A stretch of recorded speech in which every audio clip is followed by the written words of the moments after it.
Conocer al diputado Alejandro Cacase, que ya está conmigo. Él es de San Luis, de la Unión Cívica Radical, y uno de los diputados más jóvenes de la Cámara. Yo creo que en el top 5, 35 años, ¿o no? Buenas noches. Así es, buenas noches, Magali, un gusto saludarte, estar acá después de tantas notas que hemos hecho en estos meses, que siento ya que te conozco y ahora, bueno, profundizamos en una entrevista personal.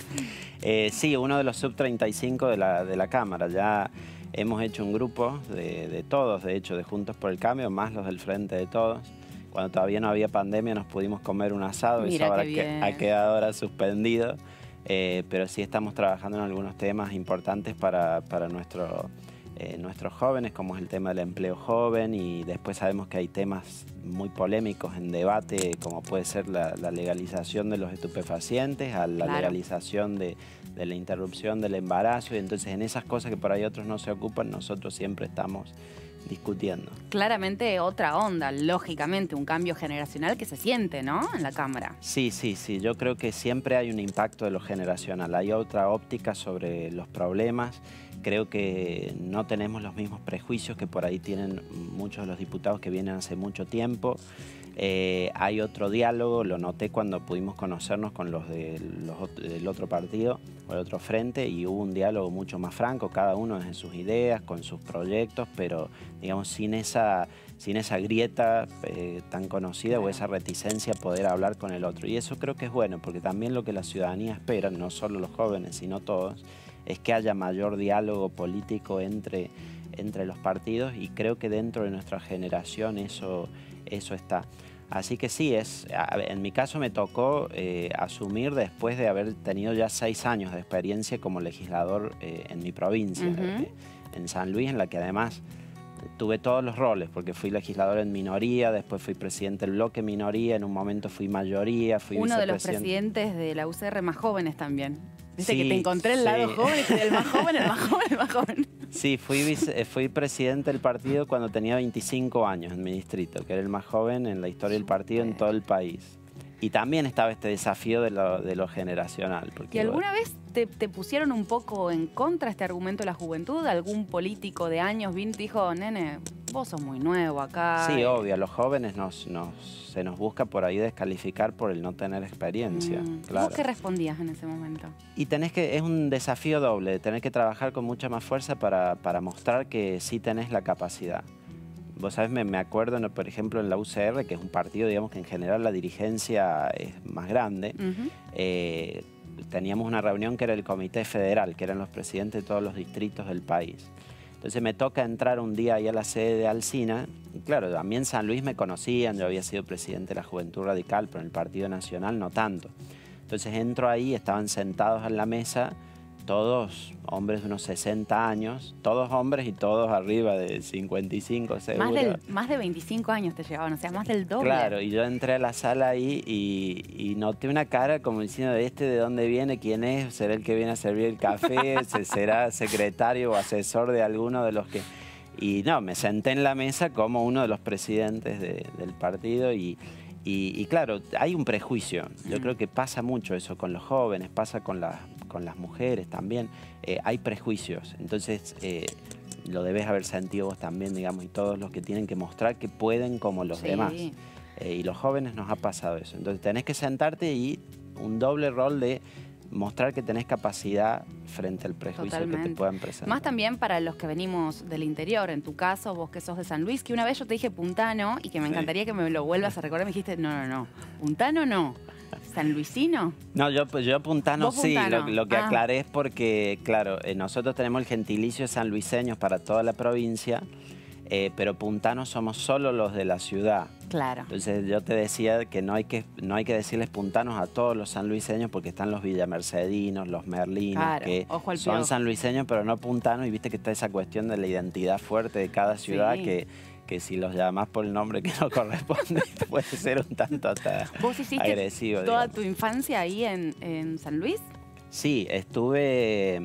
Desde chico viví ahí, mi papá fue intendente de la ciudad, capital, de hecho, siempre me involucré en política desde muy temprano. Claro. Me fui recién de San Luis cuando tenía 16 años, porque me fui a estudiar a Estados Unidos hice un intercambio. ¡Qué lindo! Sí, la verdad que fue una experiencia transformadora, porque de algún modo uno vive en el interior del país y nuestra cultura es muy homogénea, ¿no? Tenés el mismo idioma, la misma religión, el mismo grupo étnico. Entonces, a lo sumo otra tonada.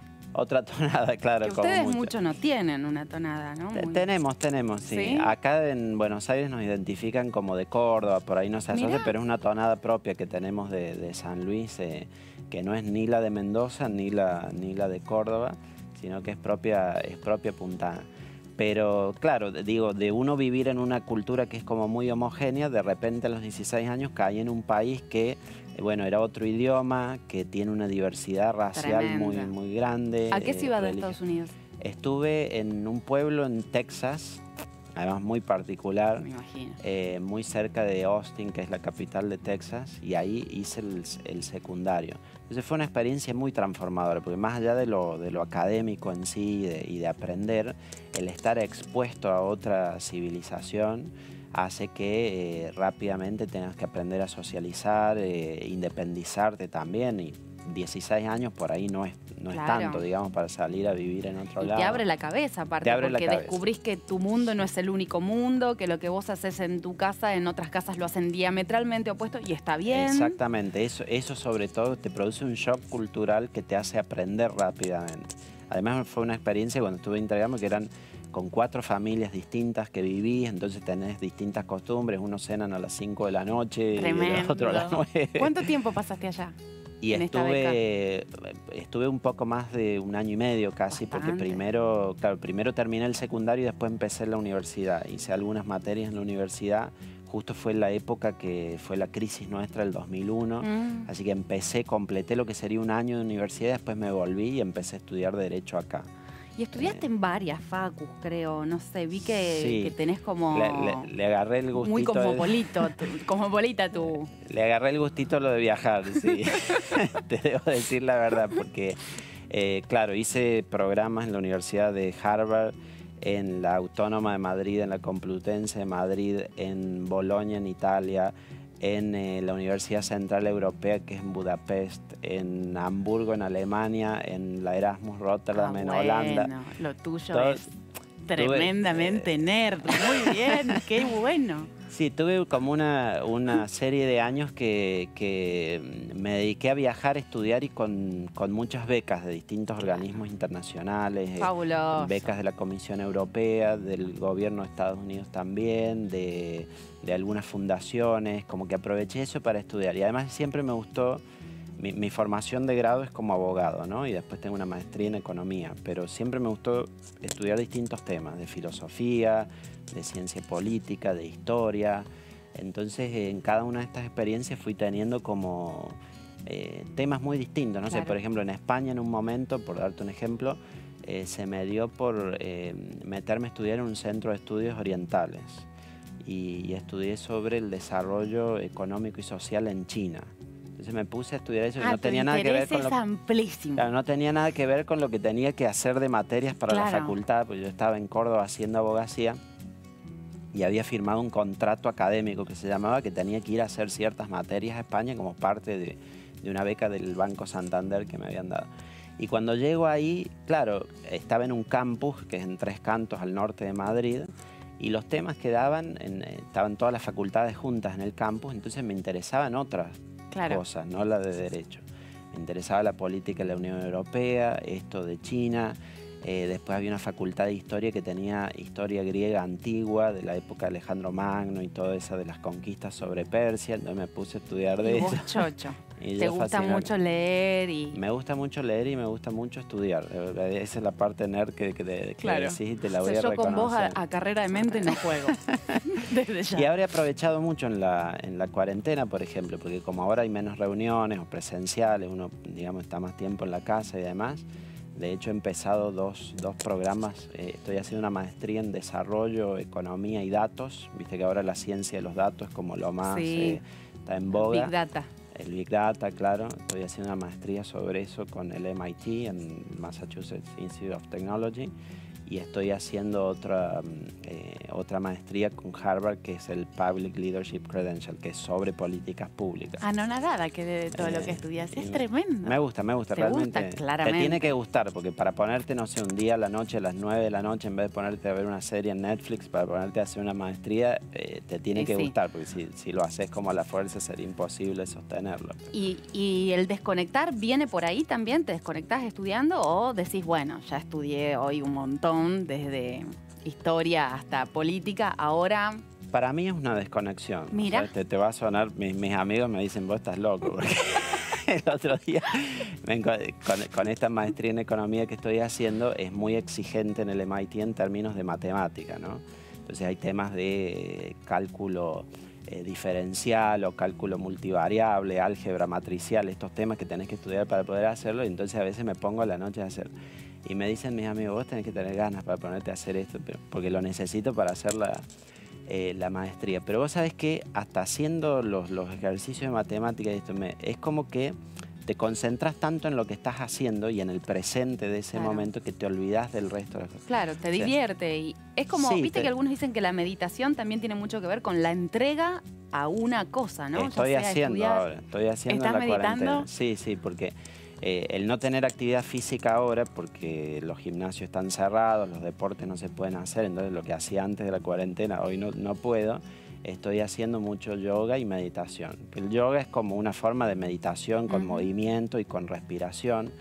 Y ves, todo eso lo que te lleva es a hacer cosas que te involucren con el presente. Claro, aquí y ahora. El aquí y ahora. En general, esto que decís de distender es de que la mente no esté pensando ni en el pasado, que por ahí te trae angustias o sufrimiento, o que estés pensando en el futuro, que te trae ansiedad. Entonces, eso de que la mente está carburando sobre cosas que no son las que están pasando, bueno, necesitas venir al aquí y ahora, como dijiste. Y eso, ¿qué te lo produce? La meditación, el yoga, el ejercicio físico, hasta por ahí el estar cocinando o ocupándote de algo en tu casa. ¿Cocinás? Cocino, sí, y ahora en la cuarentena más, obvio. Del 1 al 10, ¿cuánto te pones, la verdad? Eso es muy difícil. Tendrían que los comensales decidir. ¿Hubo comensales, testigos que puedan...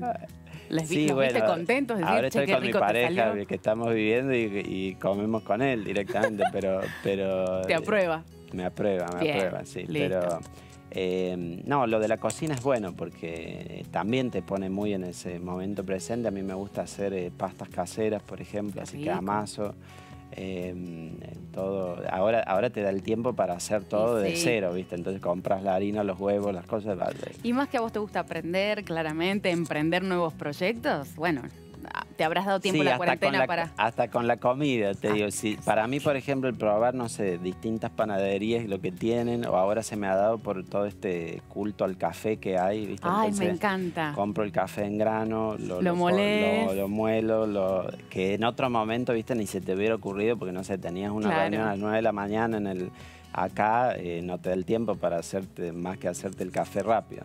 Pero ahora, como está hoy la vida del diputado es entre el Zoom y estar en tu casa, ¿viste? Entonces tenés, no sé, la comisión a las 11 y después la otra a la 1 y entonces entre medio tenés 10 minutos, bueno, ahí te pones a hacer el café. No, aparte mientras estás haciendo un Zoom, capaz que ya pusiste, no sé, las remolachas en el microondas a que se vayan haciendo. Yo amo la optimización, ¿viste? Mientras está hirviendo el agua, ya limpia acá y demás.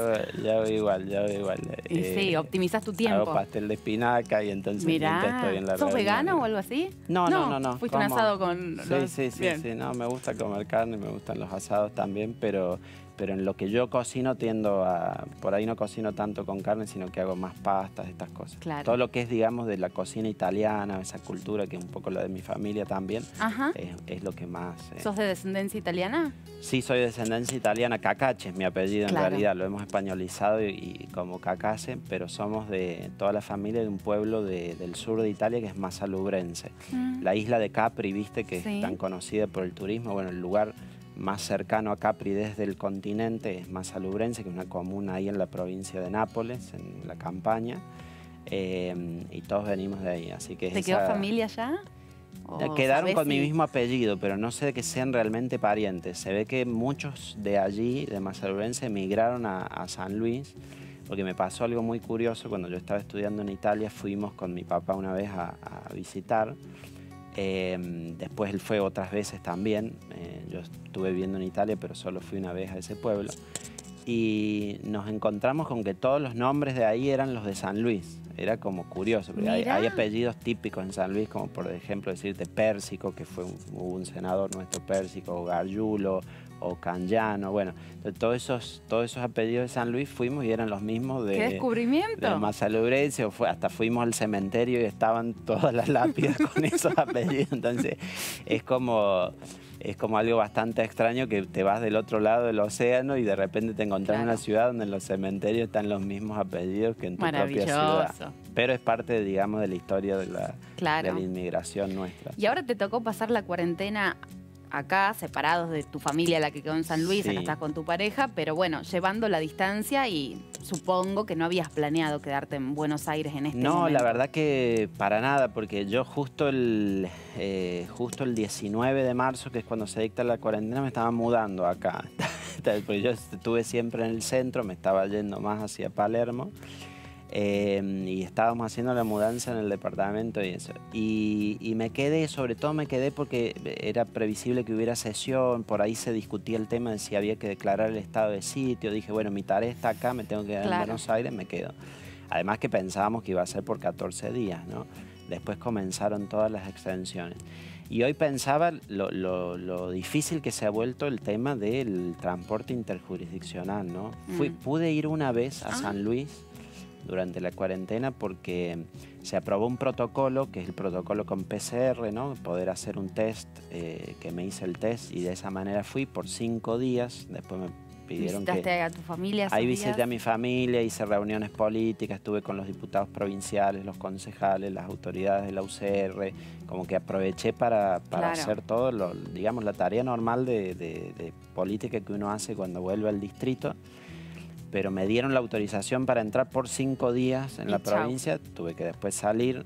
Además con esto, la verdad que el viaje en sí es tan distinto ver la Argentina como está hoy, ¿no? Porque entrar a cada pueblo, o sea, ver en cada pueblo que en las entradas están estas barricadas, todo a lo largo de la Ruta 7. Me acuerdo que cuando volvía, que te lleva un día entero de auto ir y un día volver prácticamente. Cuando volvía tenía una reunión de comisión, que era justo a la tarde, y entonces tenía que usar internet para poder hacerlo. Y entonces busqué entrar veníamos juntos con Nacho, que es mi asistente, que acá está con nosotros también.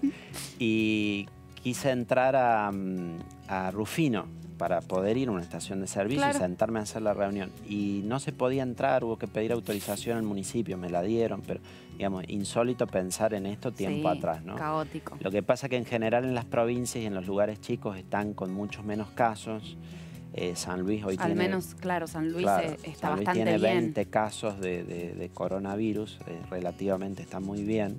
Y entonces también se genera mucho pánico de que uno vaya de afuera y lleve el virus, ¿no? Pasó además que tuvimos estos contagios en la Cámara ese día en la sesión. Tremendo, entonces, estábamos ahí ambos. Estábamos ahí y para colmo, claro, tuvo la desgracia Miguel Base, que estaba ahí conmigo, de contagiarse, Julio Saad, que estaba sentado al lado también. A mí me hisoparon y no tuve, pero digamos, todo eso en la provincia circula, fue la noticia, están los medios pendientes. O sea, te hisopaste 2 veces. 2 veces, sí. ¿Qué onda el hisopado? ¿Duele? Es incómodo, no es que duele, pero es incómodo porque el protocolo marca que hay que hacerlo sobre garganta y nariz. En la garganta es como que te meten un hisopo largo así, te raspan y te da arcadas básicamente. Pero en la nariz es un hisopo también largo que va y lo van introduciendo hasta arriba. Es como... ¿Lo sentís? Lo sentís como en el cerebro prácticamente, para decírtelo en términos bien gráficos. Qué terrible. Lo sentís como en el cerebro y cuando sale, la verdad que es una sensación muy desagradable. Pero al menos la primera vez que lo hace. Vino la enfermera a mi departamento a hacerlo y uno en el ánimo ese de controlar ya le quería agarrar el hisopo como para que no entrara mal y dice no toques. Y sí, se siente bastante raro. Pero bueno, ¿tuviste miedo en algún momento? No tuve miedo en sí. Primero porque, digamos, creo que todos nos debemos cuidar y todos nos debemos preocupar. pero también sé que justo en mi franja etaria el riesgo de mortalidad a partir de una infección por el virus es muy baja. Entonces no sería, creo, racional de mi parte tener miedo a partir de eso. Sí, yo entiendo mucho a los diputados que están en otra edad, que son grupos de riesgo, ya sea porque tienen más de 60 o porque tienen factores de comorbilidad, y los entiendo que no quieran venir ahora a la Cámara o que no quieran estar en el recinto sesionando. Yo por eso, yo primero fui promotor de la virtualidad. El 25 de marzo, apenas 5 días de empezar el distanciamiento, yo presenté el proyecto para las sesiones virtuales. Lo hablé después con Massa, que me dijo que le parecía muy bien, y él fue un impulsor, ¿no es cierto?, de este sistema. Pero a su vez, cuando se decidió que fuera mixto y que algunos estuvieran en el recinto y otros desde sus despachos, desde la casa, pero sobre todo unos en el recinto para poder, digamos, seguir las votaciones, generar las negociaciones, yo me ofrecí como voluntario de arranque, de estar como parte del bloque. Yo estoy en la mesa del bloque de la UCR, pero me ofrecí a estar porque dije, bueno, si alguno puede enfrentar el riesgo, somos en todo caso los más jóvenes. Ya estabas acá aparte. Y ya estaba acá, así que todas las sesiones, si bien yo promoví la virtualidad, todas las sesiones que ha habido, yo he estado acá en el recinto. ¿Y qué análisis haces de este uso de la virtualidad? Porque ahora ya están más cancheros todos los legisladores, pero tuvimos un inicio en donde se pudo ver que había un distanciamiento entre algunos legisladores y el uso de la tecnología, ¿no? Sí, me parece que son todos, es clásico que se genere una desconfianza hacia lo nuevo, hacia lo distinto, hacia estos mecanismos tecnológicos. Yo siempre tuve mucha confianza en que esto iba a funcionar y me parece que lo está haciendo. Y fuimos dando pasos, ¿no? Primero fue presentar todos los proyectos y los expedientes, hacerlo todo electrónico. Después fue el turno de las reuniones de comisión y cuántas reuniones de comisión que pudimos hacer. Y sin duda que lo más complejo es la sesión, porque hay que meter a los 257 en esta plataforma y distribuir la palabra y demás. Pero la verdad que para mí es un sistema que funciona. Primero, que nunca he visto tanta presencia en las sesiones como ahora con la virtualidad, y lo mismo en las comisiones. Y facilita, porque digamos, cada uno está donde está y se convoca a la comisión. Hoy tengo, por ejemplo, a las 4 de la tarde, tenemos 4 de la tarde, 7 de la tarde, la hora que sea, y está todo el mundo ahí sentado. En un punto la virtualidad legitimó el tener que estar, ¿no? Porque es como que ya no tenés excusa de no puedo ir porque tal cosa. Y estás en tu casa, un poco vas a poder prender la compu, ya sea para la comisión, para terapia, para... Tal cual, me parece que lo virtual se legitimó mucho. Sí, me parece que facilita muchísimo, le quita la excusa, como decía uno, para decir por qué no está. Antes había problemas de viajes, que había que traer a todo el mundo de cada una de las provincias y de los asesores, y que si el vuelo y no había vuelo. Hoy no tenés excusa para eso y tenés que estar. Y me parece que también involucra que tiene que haber mucha responsabilidad del legislador para estar estudiando los temas, estar presente, participar y demás. Alejandro, ¿vos te imaginabas que ibas a ser diputado? ¿Estaba entre tus planes, por ejemplo, cuando estabas en Estados Unidos estudiando? ¿Ya podías ver este futuro para vos o se fue dando? No, siempre lo planifiqué. Vos tenés todo planeado, ¿no? No, a ver, siempre me quise involucrar en el servicio público. Primero, puede que haya algo de influencia familiar, pasa como esto, que no sé, en la casa del médico todos hablan de medicina y capaz que le termina resultando con natural al niño que crece ahí a hablar de eso. En mi casa siempre se habló de elecciones, de gestión pública. Como te decía, cuando yo nací mi papá era diputado, después pasó a ser intendente de la ciudad. ¿Tu mamá qué hacía? Mi mamá es abogada también. Los cuatro somos, mi papá, mi mamá, mi hermano y yo, los cuatro somos abogados y los cuatro estamos en política. O sea, mi mamá no ha sido candidata, pero siempre se involucró con la fiscalización, con otras actividades de la campaña. Y entonces te quiero decir, siempre hablábamos de eso, de política en la mesa y del gobierno y del Estado y estas cosas. Y entonces no sabes hasta qué punto lo elegiste o fue algo que... fue como una herencia que también adoptaste porque te gustó, claramente. Exacto, sí, pero siempre quise hacer eso. Cuando era chico leía mucho de filosofía política clásica, ¿no? Estas cosas como Aristóteles, Platón, la política, la república o la utopía de Tomás Moro, este tipo de libros así. Y entonces siempre tenía esta idea de cómo hacer el Estado ideal, que fuera justo, donde no hubiera injusticia, donde hubiera equidad. Esto en tu adolescencia, esto pensabas en tu adolescencia. Sí, esto pensaba. Me acuerdo una vez cuando estábamos en la clase de lengua, porque estoy como con todo ratificando esta imagen de nerd que me este calificativo. Pero te lo dije con muchísimo cariño, ¿no? Dado, pero bueno. Quiero que lo sepas. Fue cariñoso. Pero me acuerdo, teníamos la clase de lengua y la profesora dice, ¿qué libros han leído en el verano?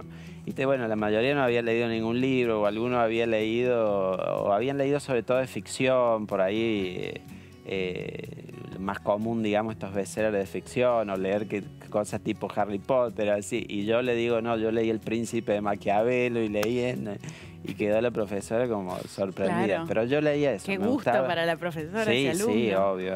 Pero me gustaba leer eso y siempre tuve como esa concepción reformista de lo que hay que modificar para que las cosas vayan bien, para que sean justas, para que sean equitativas, y eso es lo que me impulsó siempre a hacer política. Después lo de ser diputado, digamos... Es como parte de... Sí, es una circunstancia. Podría ser concejal, diputado, intendente, gobernador, presidente, lo que sea donde puedas, digamos, generar un cambio. Claro. Vi que en tu bio de Twitter dice que sos ariano. O sea, para que lo pongas es porque hay una identificación ahí con el signo que lo tiene todo planeado, dicen, ¿no? ¿Te sentís identificado con el ariano? ¿Cómo es el ariano? Sí, tengo un amigo que hace todo el análisis de la astrología, que cuando ve la entrevista seguro le va a gustar esta parte. Y me va comentando sobre los signos. Yo me hice una vez la carta astral. Ajá. Sí, me sentí súper identificado con todo lo que decía, sí. Por ahí no sabría leerlo yo mismo, digamos, esto de los ascendentes, la luna en tanto, el sol en el otro, esto no lo sé yo interpretar, digamos, pero a partir de que alguien lo lee y lo que se me ha identificado como que es de Aries, esto de que es signo de fuego, de que es impulsivo. ¿Qué parte impulsivo? Sí. Yo siento que soy muy impulsivo, por ahí después lo recubro. Mirá. No pareces que haces meditación y yoga. Claro, y eso me lleva a una calma externa, sobre todo. Internamente por ahí hay más ebulliciones, ese Aries y ese fuego como buscando explotar. Pero bueno, pasa también me parece por la habilidad de uno de poder conducir sus energías. Claro. Esa sería una buena definición. Siento que tengo, y esto decía mi carta astral, que tengo enormes reservas de energía. Pero creo que la capacidad de uno debe estar en poder canalizarlas un poco. Clave también para el rol de ustedes, poder conducir el fuego. Ay, me gusta, qué metáfora. Para terminar, porque se nos pasó volando y lo re lamento porque es un placer charlar con vos. Igualmente. Siempre les pregunto a los diputados cómo se ven de acá a 10 años. ¿Y qué te imaginas vos, para vos, más allá de dónde te toque estar en lo político, que asumimos que seguirás estando en algo, pero ¿cómo te ves? ¿Te ves formando una familia, viajando mucho? ¿Qué proyectás? Qué buena pregunta. La verdad que en el plano personal me cuesta mucho más proyectar o pensar o planificar. Por ahí uno tiene o por ahí tenía una concepción de lo que iba a hacer en la vida y que me iba a casar a tal edad y tener hijos y demás, y eso aún no ha pasado. En algún momento dije, a los 25 me voy a casar, voy a tener hijos y demás. Ahora tengo 35, todavía no me he casado ni tengo hijos, por ahí en algún momento lo haga. Pero sí me es mucho más fácil, digamos, planificar o proyectar la parte de mi vida profesional o política, donde sí me siento claramente vinculado con el servicio público. Me gusta también mucho lo académico. Yo estoy ahora como profesor de la Universidad Nacional de San Luis y siempre mantener como ese costado de dar clases, un poco con lo que hablábamos primero, ¿no? De seguir investigando, participando en proyectos, enseñando, eso siempre me gusta, así que creo que siempre va a ser parte de mi actividad. Pero sobre todo me veo pudiendo, digamos, dar mayores pasos en servir al bien público, a la comunidad en esta representación, ya sea como diputado o en otra responsabilidad. Claramente una vocación, y así será. Sí, me genera tentación lo de los ejecutivos, obviamente. Claro. La posibilidad de gobernar e implementar cambios bien en concreto y sobre el terreno. Pero bueno, hay tiempo, ¿no? Hay tiempo. Queda mucho camino. Estoy comenzando este mandato que tengo hasta el 2023. Así que tengo que desempeñar esta tarea primero. Seguro lo vas a hacer muy bien. Ha sido un placer escucharte, conocerte más. Esperamos poder verte pronto porque hay mucho más para charlar. Alejandro Cacase con nosotros. Muchísimas gracias.